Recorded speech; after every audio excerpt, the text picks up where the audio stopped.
لله نحمده ونستعينه ونستغفره ونؤمن به ونتوكل عليه ونعوذ بالله من شرور أنفسنا ومن سيئات أعمالنا من يهده الله فلا مضل له ومن يضلله فلا هادي له ونشهد أن لا إله إلا الله وحده لا شريك له ونشهد أن سيدنا ونبينا ومولانا محمدا عبده ورسوله أرسله إلى كافة الناس بشيرا ونذيرا وداعيا إلى الله بإذنه وسراجا منيرا صلى الله تعالى عليه وعلى آله وأصحابه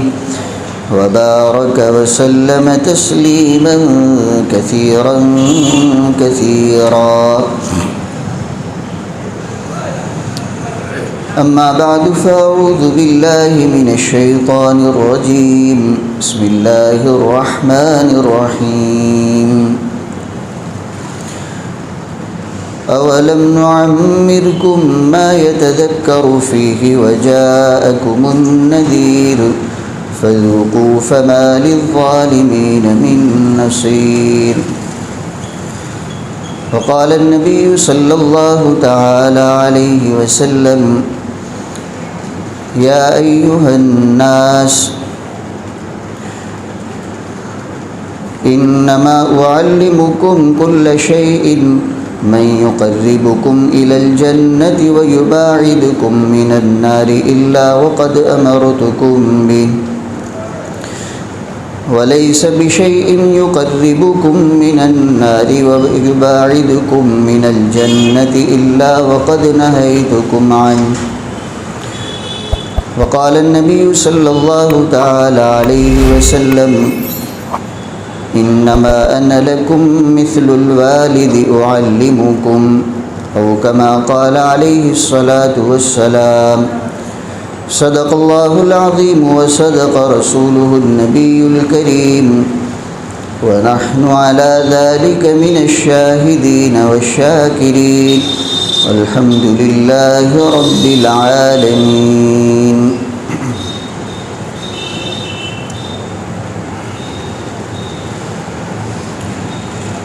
اللہ تعالیٰ کے بعد ہم سب پر سب سے زیادہ جن کے احسانات ہیں وہ نبی کریم صلی اللہ تعالیٰ علیہ وسلم کی ذات بابرکات ہیں کہ یہ امت سب پوری کے پوری مل کر بھی آپ کے احسانات کا بدلہ نہیں چکا سکتی گویا آپ کے احسانات اتنے زیادہ ہیں آپ کو اپنی امت کے ساتھ تعلق اور خیرخواہی حد سے زیادہ بڑی ہوئی تھی کوئی باپ اپنے بیٹے کے لیے اتنا زیادہ خیرخواہ نہیں ہو سکتا جتنا نبی کریم صلی اللہ علیہ وسلم نے اپنی امت کے لیے خیرخواہی کی ہے اسی کا نتیجہ یہ تھا جو میں نے روایت ابھی خطبے میں پڑھی مشکات شریف میں یہ روایت موجود ہے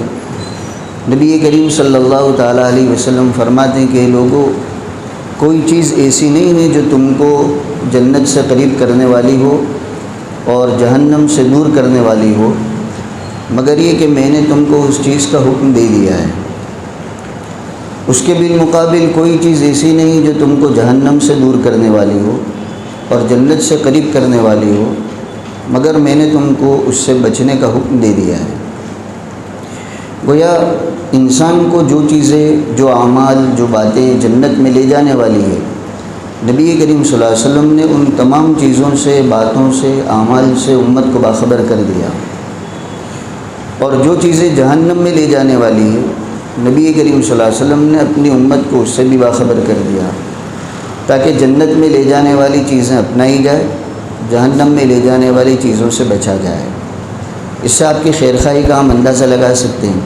کہ نبی کریم صلی اللہ علیہ وسلم نے کوئی کمی کوئی کسر نہیں چھوڑی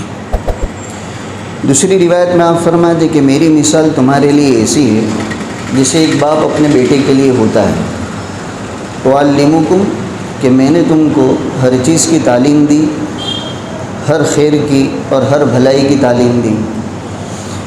جیسے دنیا کا باپ اپنے بیٹے کے معاملے میں یہ چاہتا ہے کہ وہ ہر اعتبار سے کامل و مکمل بنے، وہ اس کی تعلیم و تربیت کا اہتمام کرتا ہے کہ بچہ پڑھ لکھ کر اچھے آداب سے، اچھی تعلیم سے، اچھے ہنر سے مالا مال ہو۔ نبی کریم صلی اللہ علیہ وسلم فرماتے ہیں میری مثال بھی تمہارے لیے والد ہی کی طرح ہے، میں نے تمہاری بھلائی اور خیر کے معاملے میں کوئی کوتاہی نہیں کی، ہر خیر کی تعلیم تم کو دے دی۔ حتیٰ کہ استنجا کرنے کا طریقہ کیا وہ بھی نبی کریم صلی اللہ علیہ وسلم نے بتلایا۔ مشکات شریف میں کہ ایک یہودی نے بطور اعتراض کے ایک صحابی کے سامنے کہا کہ تمہارے نبی کا تو عجیب معاملہ ہے، وہ استنجا کرنے کی بھی تعلیم دیتے ہیں۔ تو ان صحابی نے پلٹ کر یہی جواب دیا کہ ہاں ہمارے نبی کا عجیب معاملہ ہے، انہوں نے ہم کو ہر چیز کی تعلیم دی، حتیٰ کہ استنجا کی بھی تعلیم دی۔ تو جنہوں نے اتنی چھوٹی چھوٹی چیز میں تعلیم کا اہتمام کیا ہو تو اہم چیزیں کیسے آپ کے تعلیم سے چھوٹ سکتی ہے؟ آپ نے استنجا کی بھی تعلیم دی کہ دائیں ہاتھ سے استنجا نہ کیا جائے، ہڈی سے استنجا نہ کیا جائے، ناپاک اور گندی چیزوں سے استنجا نہ کیا جائے، اور استنجا اگر ڈھیلے سے کرنا ہے تو 3 پتھروں سے استنجا کا اہتمام کیا جائے۔ یہ تعلیمات آپ کی نبی کریم صلی اللہ علیہ وسلم کے ارشادات میں، احادیث میں موجود ہے۔ تو جب آپ کی تعلیمات کا سلسلہ اتنا وسیع ہے، آپ نے ہر خیر کی بھلائی کی ہمیں تعلیم دی، انہی تعلیمات کا ایک حصہ یہ بھی ہے کہ آپ نے ہم کو، پوری امت کو اللہ تعالیٰ کی طرف سے دی جانے والی نعمتوں کی طرف بھی توجہ دلائی ہے۔ علماء نے لکھا ہے یہ بھی آپ کے احسانات میں سے بڑا احسان ہے، ورنہ ہم تو نادان اتنے تھے کہ اللہ تعالیٰ کے ان انعامات اور احسانات کو سمجھ بھی نہ پاتے۔ آپ علیہ السلام نے ہمیں توجہ دلائی کہ اللہ تعالیٰ کی بڑی بڑی نعمتیں ہیں، ان نعمتوں کی قدر کر لینا۔ گویا یہ بھی آپ کا ہم سب پر اور امت پر بڑا احسان ہے کہ آپ نے ان انعامات کو، اللہ تعالیٰ کی ان نعمتوں کو ہمارے سامنے بیان کیا کہ دیکھو یہ تمہیں ملی ہوئی ہے، ان نعمتوں کی قدر کر لینا۔ چنانچہ ایک صحابی نبی کریم صلی اللہ علیہ وسلم کے پاس آئے اور انہوں نے درخواست کی کہ اللہ کے رسول مجھے آپ کچھ نصیحت فرما دیجیے۔ ترمذی شریف میں ہے یہ روایت۔ ان کے اس جواب میں نبی کریم صلی اللہ علیہ وسلم نے اللہ تعالیٰ کے 5 انعامات کا تذکرہ کیا ہے جو تقریباً ہر انسان کو ملی ہوئی ہوتی تقریباً۔ ان 5 نعمتوں کا تذکرہ کرنے کے ساتھ ساتھ آپ نے یہ بھی تعلیم دی کہ اللہ کی نعمتوں کی قدر کر لینا، ورنہ یا تو نعمت چلی جائے گی یا پھر نعمت والا تو چلا ہی جاتا ہے، کوئی دنیا میں ہمیشہ رہتا نہیں ہے، جانا تو پڑتا ہی ہے۔ تو ترمذی میں روایت ہے آپ نے یہ تعلیم دی اغتنم خمسن قبل خمسن، 5 چیزوں کو 5 چیزوں سے پہلے غنیمت جان لو، اس کی قدر کر لو، ورنہ ہاتھ سے نکلنے کے بعد سوائے حسرت کے، افسوس کے کچھ نہیں ہوگا۔ پہلی نعمت آپ نے ذکر کی جس کی قدر کرنی ہے، شبابہ کا قبل حرم کا، کہ اپنی جوانی کی قدر کر لو اپنے بڑھاپے سے پہلے۔ جوانی بہت بڑی نعمت ہے، لیکن مسئلہ یہی ہے کہ جن لوگوں کو ملی ہوئی ہے ان کو اس کی قدر نہیں ہے، اور جو گزر چکے ہیں، بڑھاپے کی منزل میں جا چکے ہیں، اب ان کے پاس سوائے تمنا کے کوئی چارہ کار نہیں ہے۔ کاش کہ جوانی لوٹ آئے، لیکن تمنا سے کچھ نہیں ہوتا۔ اور جن کو ملی ہوئی ہے اکثریت وہ ہے جن کو اس کی قدر نہیں، اس لیے وہ نوجوان بڑا خوش نصیب ہے جس نے اپنی جوانی کی قدر کر لی اور اپنی جوانی کو اپنی منمانی، اپنی نفسانی خواہشات اور نفس کے تقاضوں پر چلنے کے بجائے اللہ اور اس کے رسول کے تقاضوں پر اور ان کی تعلیمات پر چلنے والا بنایا۔ ایسا نوجوان بڑا خوش نصیب ہے جس نے اپنی جوانی کی قدر کر لی۔ تو نبی کریم صلی اللہ علیہ وسلم نے پہلی تعلیم اور پہلی نصیحت تو ان صحابی کو یہ کی کہ جوانی اللہ تعالیٰ کی طرف سے ملی ہو تو اس نعمت کی قدر کر لو بڑھاپے سے پہلے۔ دوسری تعلیم اور دوسری نصیحت نبی کریم صلی اللہ علیہ وسلم نے یہ فرمائی، صحت کا قبل سقم، کہ اپنی تندرستی کی، صحت کی نعمت کی قدر کر لو بیماری والے زمانے کے آنے سے پہلے، بیماری کے آنے سے پہلے۔ تندرستی بھی بہت بڑی نعمت ہے، اپنے یہاں بھی لوگ بولتے ہیں تندرستی 1000 نعمت، ہزار نعمت نہیں، لاکھوں نعمت سے بھی بڑھ کر ہے۔ اس لیے کہ آدمی کی اگر صحت ہی ختم ہو جائے، تندرستی ہی ختم ہو جائے، بستر پر آ گیا، وہ صاحب فراش ہو گیا، تب دنیا کی کوئی نعمت اس کو نعمت لگے گی نہیں۔ اچھی سے اچھی چیزیں کھانے کی پیش کرو، کھا ہی نہیں سکتا۔ عالی شان مکان، محل، بنگلہ اس کے لیے کوئی حیثیت نہیں رکھتا، اس لیے کہ تندرستی ہی نہیں۔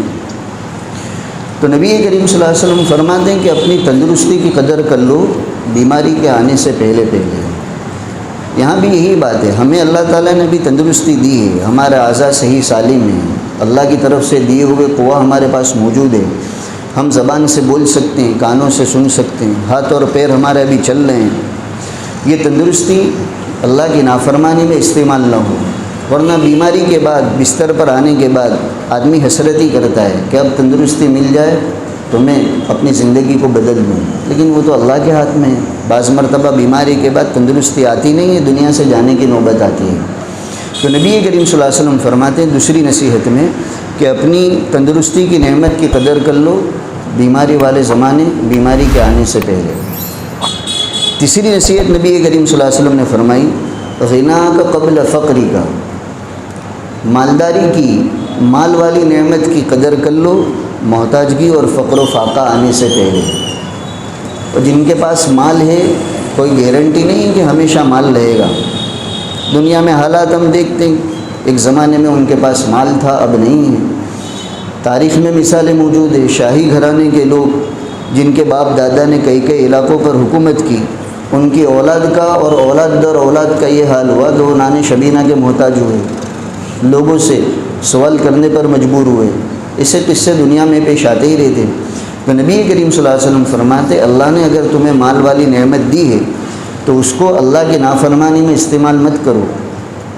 اس کی قدر کر لو، یہ سوچ لو کہ یہ مال مجھے دنیا میں اور آخرت میں فائدہ کیسے پہنچائے گا، یہ مال کو وہاں خرچ کرو، اور اس بھرم میں مت رہو کہ یہ ہمیشہ رہے گا، یا تو مال چلا جائے گا اور نہیں تو مالدار کو تو دنیا سے جانا ہی ہے، دو میں سے ایک کا خاتمہ تو ہونے ہی والا ہے۔ تو تیسری نصیحت نبی کریم صلی اللہ علیہ وسلم نے ان صحابی کو یہ کی کہ مال والی نعمت کی قدر کر لو فقر و فاقہ اور محتاجگی سے پہلے پہلے۔ چوتھی نصیحت نبی کریم صلی اللہ علیہ وسلم نے یہ فرمائی، فراغ کا قبل شغلی کا، اللہ تعالیٰ نے جو فرصت کے اوقات دیے ہیں ان کی قدر کر لو کوئی حالات میں الجھ جانے سے پہلے پہلے۔ ایسے حالات تم پر مسلط ہو گئے کہ تم 24 گھنٹے اس میں مشغول ہو گئے، صبح سے لے کر رات تک اسی الجھن میں۔ ایسے حالات آنے سے پہلے پہلے جو فرصت کے اوقات اللہ نے دی اس کو غنیمت جان لو۔ حالات کس پر آتے ہیں، کب آتے ہیں، کوئی پتہ نہیں ہوتا، لیکن اللہ بچائے جن پر حالات آتے، چاہے کاروباری ہو، معاشی ہو، چاہے گھریلو ہو، چاہے بیماری کے اعتبار سے ہو، ان حالات میں آدمی کبھی ایسا الجھ جاتا ہے کہ صبح سے لے کر شام تک بس وہ اسی چکر میں رہتا ہے، کورٹ کچہری کے چکر میں، ہسپتالوں کے دواخانوں کے چکر میں۔ اب وہ چاہتا بھی کہ کچھ وقت مجھے ملے فرصت کا، لیکن نہیں مل پاتا۔ تو جن لوگوں کو اللہ نے یہ فرصت کے اوقات دیے، عافیت سے نوازا ہے، نبی کریم صلی اللہ علیہ وسلم فرماتے دنیا کے حالات میں الجھ جانے سے پہلے پہلے ان فرصت کے اوقات کی قدر کر لو۔ اور اخیری نصیحت پانچویں نبی کریم صلی اللہ علیہ وسلم نے یہ فرمائی، حیات کا قبل مماتی کا، اپنی دنیا کی زندگی کی قدر کر لو موت سے پہلے پہلے۔ یہ پانچویں نصیحت تو اتنی اہم ہے کہ آپ غور کریں گے تو پتہ چلے گا کہ دنیا کی تمام نعمتوں کا دار و مدار اسی زندگی پر تو ہے۔ جب تک آدمی کی آنکھ کھلی ہے وہ نعمتوں سے فائدہ اٹھائے گا، آنکھ بند ہو گئی تو ان نعمتوں سے اس کا کیا بھلا، اس کا کیا فائدہ۔ دینی نعمتیں ملی ہو کسی کو، علم ہے، تقویٰ ہے، طہارت ہے، دنیاوی نعمتیں ملی ہے کسی کو، اس کے پاس جمال ہے، اس کے پاس قوت ہے، اس کے پاس مال ہے، ان نعمتوں سے یہ نعمت والا فائدہ تبھی تو اٹھا پائے گا جب زندہ ہو۔ آنکھ بند ہو گئی تو مرنے والا آدمی اپنے علم سے خود کیا فائدہ اٹھائے گا، اس کی پرہیزگاری سے وہ خود کیا فائدہ اٹھائے گا، اس کا مال اب اس کے کیا کام کا، اس کا گھر، اس کا بنگلہ، اس کے کاروبار اس کے کیا کام کے۔ تو نبی کریم صلی اللہ علیہ وسلم فرماتے یہ جو زندگی اللہ تعالیٰ نے دی ہے بڑی اہم نعمت ہے، موت سے پہلے پہلے اس کی قدر کر لو، ورنہ مرنے کے بعد تو ہر ایک کو قدر ہو ہی جاتی ہے۔ یہ تو اللہ تعالیٰ کا نظام ہے کہ مرنے والا آ کر کچھ کہتا نہیں ہے، ورنہ وہ ہم سب کو یہی نصیحت کرے گا کہ کہ زندگی کی قدر کر لو، قبر میں آنے کے بعد ایک ایک لمحے کی قدر ہوگی۔ تو اللہ تعالیٰ نے ہم سب کو ابھی اوقات دیے ہیں، فرصت کے اوقات ہے، زندگی والی یہ نعمت ہے، تندرستی والی نعمت ہے۔ نبی کریم صلی اللہ علیہ وسلم کے اس ارشاد کی طرف ہم سب کو بھی توجہ دینی ہے، ان نعمتوں کی قدر کرنی ہے، ان نعمتوں کے ختم ہونے سے پہلے۔ اور یہ جو دنیا کی زندگی مجھے اور آپ کو ملی ہوئی ہے، اس کا تو ایک ایک سانس بڑا قیمتی ہے۔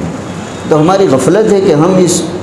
دنیا کی زندگی اور اس کے ان قیمتی اوقات کی قدر کو جانتے نہیں ہیں۔ آنکھ بند ہونے کے بعد پتہ چلے گا کہ ایک ایک سبحان اللہ کتنا قیمتی ہے۔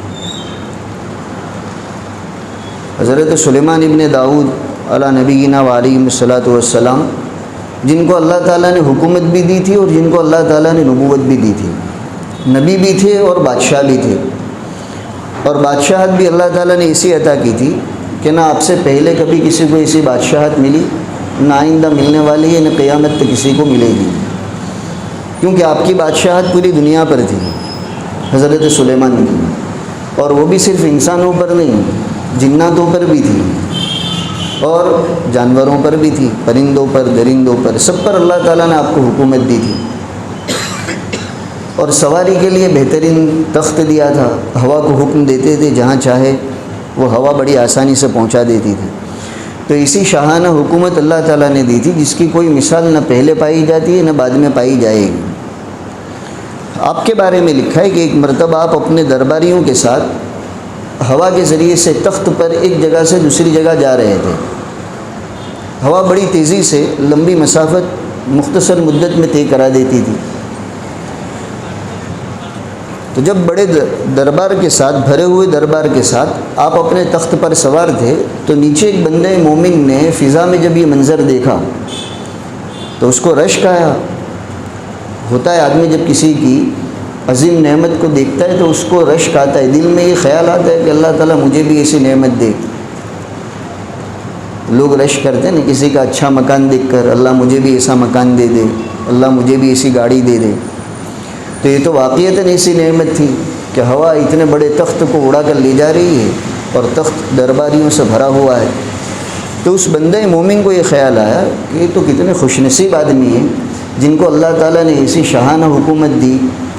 کاش اللہ تعالیٰ ہمیں بھی اس کا کچھ حصہ دے دے۔ ایسا خیال ان کے دل میں آیا، اس مومن کے دل میں۔ حضرت سلیمان چونکہ نبی بھی تھے، بذریعہ وہی اللہ تعالیٰ نے حضرت سلیمان کو اس بندے مومن کے خیال سے آگاہ کیا کہ تمہارے اس تخت کو اور تمہاری ہوا کی حکومت کو دیکھ کر ہمارا یہ مومن بندہ رشک کر رہا ہے۔ وہ خیال حضرت سلیمان کے سامنے وحی کے ذریعے سے واضح کر دیا گیا۔ لکھا ہے کتابوں میں حضرت سلیمان نے ہوا کو حکم دیا کہ تخت فوراً نیچے اتارو۔ ہوا تو تابع تھی، اللہ تعالیٰ نے حضرت سلیمان کے تابع کر دی تھی۔ جب ہوا کو حکم دیا وہ ہوا نے تخت وہیں اتارا جہاں وہ بندہ تھا جس نے یہ خیال کیا تھا۔ حضرت سلیمان نے اس کو بلایا اور بلانے کے بعد اس سے کہا کہ تو نے میری اس حکومت کو دیکھ کر، میرے اس تخت کو دیکھ کر، ہوا پر حکومت کو دیکھ کر جو تو نے یہ تمنا کی کہ کاش اللہ تعالیٰ ہمیں بھی اسے نعمت دیتا، تو سن لے کہ تیری زبان سے نکلنے والا ایک سبحان اللہ سلیمان ابن داؤد کی پوری حکومت سے بڑھ کر ہے۔ یہ ایک نبی کی تعلیم، اس لیے کہ ان کو معلوم ہے آخرت کیا چیز ہے، یہ سبحان اللہ کے نتیجے میں مرنے کے بعد کیا ملنے والا ہے۔ تو حضرت سلیمان نے اس کی ذہن سازی کی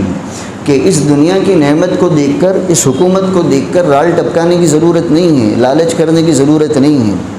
ایک سبحان اللہ اگر تو کہہ دے گا تو یہ کتنا بڑا ہوا ہے، اس کی کتنی قیمت اللہ تعالیٰ کے یہاں ہے، پتہ چل جائے گا کہ پوری دنیا کی حکومت اس کے مقابلے میں ہیچ ہے۔ تو ہم آخرت کی ان اعلیٰ نعمتوں کو اس دنیا کی زندگی میں محنت کر کے حاصل کر سکتے ہیں، اور یہ موقع تب تک ہی ہے جب تک میری اور آپ کی آنکھ کھلی ہوئی ہے۔ جیسے ہی آنکھ بند ہوگی یہ معاملہ ختم ہو جائے گا۔ تو مجھے اور آپ کو اللہ تعالیٰ کی اس دی ہوئی نعمت کی قدر کرنی ہے۔ اب جو لوگ اپنی زندگی کے ان اوقات کو ایسے کاموں میں لگا رہے ہیں جو مرنے کے بعد کام آنے والے ہیں، وہ تو خوش نصیب لوگ ہیں، یا زندگی کے اوقات کو ایسے کاموں میں لگا رہے ہیں جو دنیا کے کام آنے والے ہیں، اس کی بھی اجازت دی گئی۔ لیکن اگر اللہ نہ کرے زندگی کے یہ اوقات اللہ کی نافرمانیوں میں لگ رہے ہیں، گناہوں میں لگ رہے ہیں، بہت بڑا طبقہ اللہ کی نافرمانی میں لگا ہوا ہے، تو یہ تو بڑی بدقسمتی اور بدنصیبی کی بات ہوگی کہ اللہ کی دی ہوئی زندگی کو اسی کی نافرمانی میں لگایا جائے۔ اور چوتھا گروہ وہ ہے کہ اگر اپنی زندگی کے اوقات کو نہ اچھے کاموں میں لگاتا ہے جو دین اور دنیا کے اعتبار سے اچھے ہو، اور نہ گناہوں میں لگاتا ہے، لا یعنی کاموں میں لگاتا ہے، فضول کاموں میں لگاتا ہے، تو علماء نے لکھا ہے کہ یہ بھی اپنی زندگی کے اوقات کو بربادی کرنے والا ہے۔ تو ہمیں چاہیے کہ اللہ کی اس دی ہوئی زندگی والی نعمت کو دینی اعتبار سے اچھے کاموں میں لگائے یا دنیا کے اعتبار سے اچھے کام ہو اس میں لگائے، ضائع کرنے سے اور گناہوں سے اپنا آپ کو بالکل سخت بچانے کی ضرورت ہے۔ اخیر میں ایک بات کہہ کر ختم کروں گا۔ ہمارے حضرت مفتی صاحب مفتی عبدالرؤوف سکھروی رحمۃ اللہ علیہ کے، بلکہ ابھی وہ تو حیات مدث ذلہ العالی کے حوالے سے ایک قصہ نقل کرتے ہیں جو بڑی عبرت کا ہے، جس سے مجھے اور آپ کو بھی سبق لینا چاہیے کہ زندگی کتنی اہم ہے۔ ایک بزرگ تھے جن کو اللہ تعالیٰ نے قبروں کے حالات سے آگاہی والی نعمت دی تھی۔ قبر کا معاملہ تو ویسے آخرت کا ایک غیب کا معاملہ ہے، مردے کو دفن کرنے کے بعد اس کی قبر میں اس کا کیا ہو رہا ہے یہ عامةً نظر نہیں آتا۔ کوئی ابھی قبرستان میں قبر کسی کی کھود کر دیکھے گا بھی تو خود نظر آنے والا نہیں ہے کہ اس مردے کو اللہ تعالیٰ کی طرف سے کوئی سزا دی جا رہی ہے یا جنت کے باغوں میں سے کوئی باغ اس کے لیے بنا دیا گیا ہے، نظر نہیں آتا۔ لیکن کچھ بندوں کو اللہ تعالیٰ نے وہ نگاہیں دی ہوتی ہے جو اس کو بھانپ لیتے ہیں، جس کو کشف قبور کہا جاتا ہے۔ تو ایک اللہ والے اسی طرح تھے، ان کا کسی قبرستان کے پاس سے گزر ہوا تو دیکھا کہ قبر والے جو شخص ہیں وہ قرآن کی تلاوت میں مشغول ہیں۔ اب ان کو بڑا تعجب ہوا کہ قبر میں قرآن کی تلاوت کر رہے ہیں۔ تو اسی حالت میں انہوں نے ان سے گفتگو کی، وہی مکاشفے کی حالت میں، اور کہا ہم نے تو نبی کریم صلی اللہ علیہ وسلم کی تعلیمات میں یہ پڑھا یہ سنا کہ بندہ جب مر جاتا ہے تو اس کے نامہ اعمال کا سلسلہ بند ہو جاتا ہے، نہ کوئی نیکی لکھی جاتی ہے نہ کوئی بدی، اس لیے کہ اعمال کا سلسلہ تو دنیا کی زندگی تک ہے۔ میں تو دیکھ رہا ہوں کہ آپ مرنے کے بعد قبر میں پہنچنے کے بعد بھی قرآن کی تلاوت والے اچھے عمل میں لگے ہوئے ہیں۔ وہ قبر والے جو صاحب تھے انہوں نے جواب دیا کہ تم کو جو حضور کا پیغام پہنچا ہے بالکل صحیح ہے، آپ کا ہر قول، آپ کا ہر ارشاد بالکل برحق ہے۔ ہمارا بھی یہی حال ہوا، جب انتقال ہوا فرشتوں نے آ کر 3 سوالات کیے، تینوں کے جواب الحمدللہ ہم نے دے دیے۔ تو اس کے بعد یہ آواز آئی، یہ پکارا گیا کہ دیکھو تم اپنے امتحان میں تو کامیاب ہو چکے ہو، اب جنت میں داخلہ تو قیامت کے دن ہوگا، سب کا داخلہ، وہاں تک کا وقت تو یہ برزخ کی زندگی میں گزارنا ہے جو قبر کی زندگی کہلاتی ہے۔ اب اگر آرام کرنا چاہو تو ہماری طرف سے اس کی بھی اجازت ہوگی، قیامت تک سوتے رہو۔ اور بہت سے لوگ اپنی قبروں میں آرام سے سوتے ہی رہتے ہیں، اور جب قیامت کے دن ان کو اٹھایا جائے گا تو ایسا لگے گا کہ بس ابھی کچھ ہی وقت ہوا ہے اور ہم سوئے تھے، حالانکہ دنیاوی اعتبار سے صدیاں گزر گئی ہوتی تب بھی۔ تو ان قبر والوں نے کہا کہ مجھے بھی یہ کہا گیا کہ تم اپنے سوالات کے جوابات صحیح دے کر کامیاب تو ہو چکے ہو، اب اگر چاہو تو آرام سے لیٹے رہو، اور اگر کوئی مشغلہ اپنے لیے پسند کرنا چاہو تو اس کی بھی ہماری طرف سے اجازت دی جائے گی۔ نیک بندوں کے ساتھ یہ خصوصی معاملہ ہوتا ہے، ان کو اختیار دیا جاتا ہے قبر میں بھی کہ کوئی مشغلہ اپنانا چاہو تو اپنا سکتے ہو۔ تو یہ قبر والے کہتے ہیں کہ میں نے جواب میں یہ کہا کہ دنیا میں مجھے قرآن کی تلاوت سے بڑا شغف تھا، میرے پسندیدہ اور محبوب عملوں میں سے تھا قرآن کی تلاوت، تو مجھے اگر اختیار دیا جاتا ہے مشغلے کا تو میں قرآن کی تلاوت والے مشغلے کو اپنانا چاہتا ہوں، مجھے اس کی اجازت دی جائے کہ قبر کے زمانے میں اپنا وقت تلاوت قرآن میں گزاروں۔ اللہ تعالیٰ کی طرف سے اجازت دی گئی۔ اب وہ قبر والے ان بزرگ کو کہہ رہے ہیں کہ جب سے دفن ہوا ہوں تب سے لے کر ابھی تک قرآن کی تلاوت کا سلسلہ میرا جاری ہے، اور 70,000 قرآن میں ختم کر چکا ہوں، یعنی 70,000۔ تو کوئی معمولی بات نہیں ہوئی، یہ تو جو لوگ رمضان میں تلاوت کا اہتمام کرتے ہیں اور جن کو قرآن ختم کرنے کا شوق بھی ہوتا ہے، ان کو انداز ہوتا ہے کہ ایک قرآن ختم کرنے میں کتنی محنت کرنی پڑتی ہے۔ پورا مہینہ لگے رہ کر بھی 5 قرآن 10 قرآن ختم ہو گئے تو آدمی بڑی خوشی سے کہتا ہے کہ اس مہینے میں 10 قرآن ختم کیے، 15 قرآن ختم کیے۔ کافی محنت ہوتی ہے آدمی کو، تب جا کر ایک قرآن ختم ہوتا ہے۔ اب یہ تو 70,000 قرآن کا کہہ رہے ہیں آپ، دنوں کے اعتبار سے حساب لگائیں گے تو کتنے سال بن جائیں گے روزانہ کے ایوریج کے اعتبار سے. جو اصل سننا ہے وہ آگے کی بات ہے. تو وہ قبر والے کہہ رہے ہیں کہ تب سے لے کر اب تک میں 70,000 قرآن اس قبر میں ختم کر چکا ہوں. اگر تم مجھے ایک سبحان اللہ دے دو تو اس کے بدلے میں یہ پورے 70,000 قرآن میں تم کو دینے کے لیے تیار ہوں. وہ قبر والے کہہ رہے ہیں. تو تعجب ہوا کہ ایک سبحان اللہ کے بدلے میں اتنا بڑا ذخیرہ. تو پوچھا اس کی کیا وجہ. تو جو وجہ بتائی وہ ہمیں یاد رکھنے کی ضرورت ہے.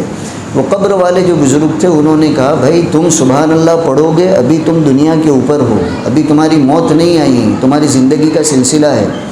تم ایک مرتبہ بھی سبحان اللہ پڑھو گے وہ نیکی تمہارے نامہ اعمال میں لکھی جائے گی. اور میں نے یہ جو 70,000 قرآن ختم کیے ہیں یہ مرنے کے بعد کی زندگی کے, قبر والی زندگی کے. میرے اس عمل پر ایک نیکی بھی میرے نامہ اعمال میں نہیں لکھی گئی. یہ تو وقت گزاری کے لیے اللہ تعالیٰ کی طرف سے اختیار دیا گیا. باقی جو نبی کریم صلی اللہ علیہ وسلم کی طرف سے فضیلت بتائی گئی ہے کہ ایک حرف پر 10 نیکیاں, یہ تو موت سے پہلے کی زندگی کا ہے, مرنے کے بعد کی زندگی کا نہیں ہے. تم اگر ایک سبحان اللہ دے دو تو میں پورا ذخیرہ دینے کے لیے تیار ہوں. تو اللہ تعالیٰ نے مجھے اور آپ کو ابھی دنیا کی زندگی کی نعمت دی ہے, اس کی قدر کرنے کی ضرورت ہے. اللہ تعالیٰ ہم سب کو اس کی قدردانی کی توفیق عطا فرمائے اور اوقات کو صحیح طرح گزارنا ہم سب کے لیے آسان فرمائے. وآخر دعوانا الحمدللہ رب العالمین.